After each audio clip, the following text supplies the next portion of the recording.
We got to round out the PUFA conversation. So far, we've been talking about seed oils, PUFA's under there, linoleic acid. But the other half of that equation is the omega-3s. And people saying, eat your fish, people guzzling down fish oil. Those omega-3s are PUFAs as well, which are fragile. So how do you fit that into what you've shared? Omega-3 is an essential. Again, if you eat the modern diet, it's depleted in omega-3, but it's too much omega-6. So we do need some omega-3. So a lot of people actually don't have enough omega-3 in their diet. So having some fish, having some fish oil comes with its calories, is omega-3. And yes, and so we all require some omega-3 and omega-6. And if you eat a standard crap diet, you're not getting any omega-3, you're getting a truckload of omega-6. So to get your omega-3 levels up, we could eat a lot more junk food, but we'll pay the price with getting an enormous amount of omega-6. Or you can actually eat the fish or take an omega-3 supplement, which will bump up your omega-3s but not change your omega-6. So what's the old adage? The dose is the poison. We do need some omega-3. We do need omega-6. We just don't need 100 times more than we get, because the body has to do something with it. It just sticks it in a corner and then becomes oxidized.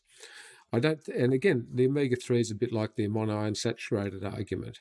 We do need some, but we don't need a lot. Now, I know that's a wishy-washy answer, but Glenn Lawrence, how I worked it out, I remembered by the end of it. If you've got a problem with everything I talk about, contact Glenn Lawrence in New York, okay? He's written a definitive book about it. And the interesting thing, all of this, is we don't know all of the answers.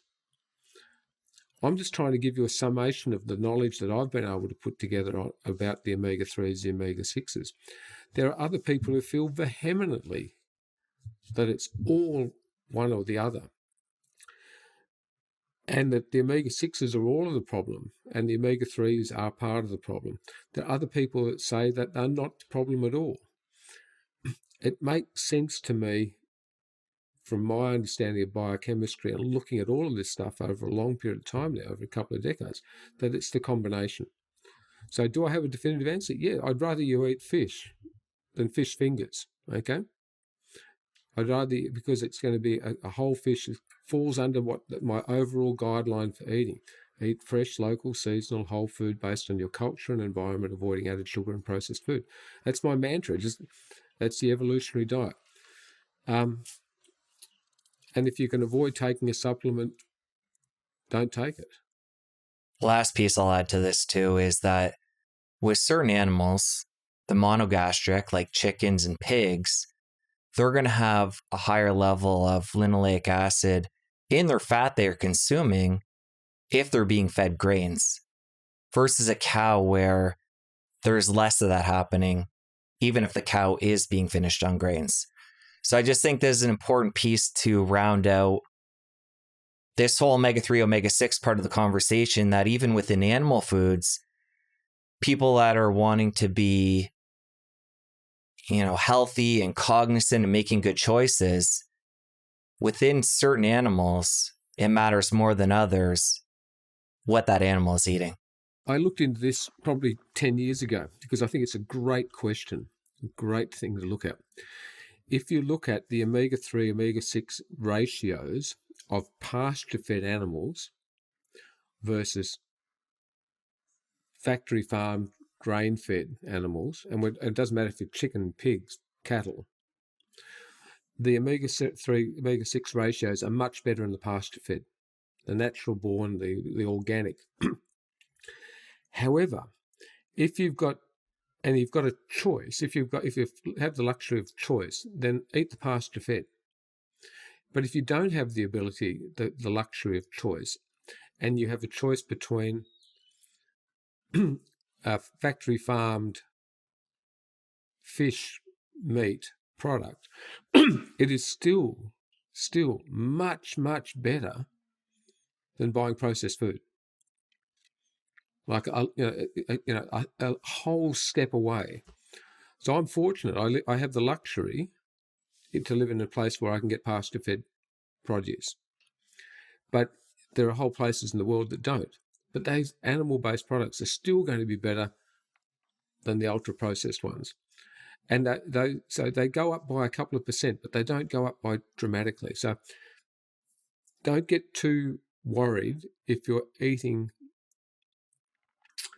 from a health aspect, factory farmed animals.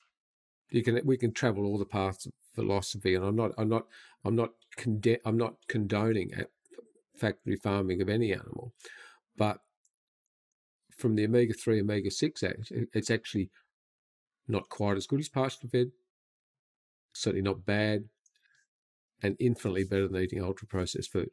I think we both agree. Yes, any animal product is going to be better than processed food. I mean, there can be processed animal food too, but we'll take that out of the equation. We have to consider ethics. Obviously, both of us would agree that we want our animals treated the best that they can be treated. But I'm not talking about omega-3s. I'd have to look into that piece. I'm only commenting on linoleic acid in the monogastric animals like chickens and pigs, where I think that number, and I'm making the numbers up, but this is going to represent what I'm talking about. The linoleic acid may be 2-3% in those specific animals when they're being fed a natural diet versus feeding them grains where that can jump up to 20+%. And then in cows, the fluctuation isn't the same due to their digestion. So that was the point I was trying to hammer home there. But then there's the omega-3, omega-6 balance, and that's not something I'm familiar with to comment on that. Again, that's my summation of the information that I've come across. And ultimately, in the passage of time, I'll maybe proven wrong on that, because we actually just don't understand the biochemistry of fat as well as we understand the biochemistry of carbohydrates and protein. Just hasn't been studied as much.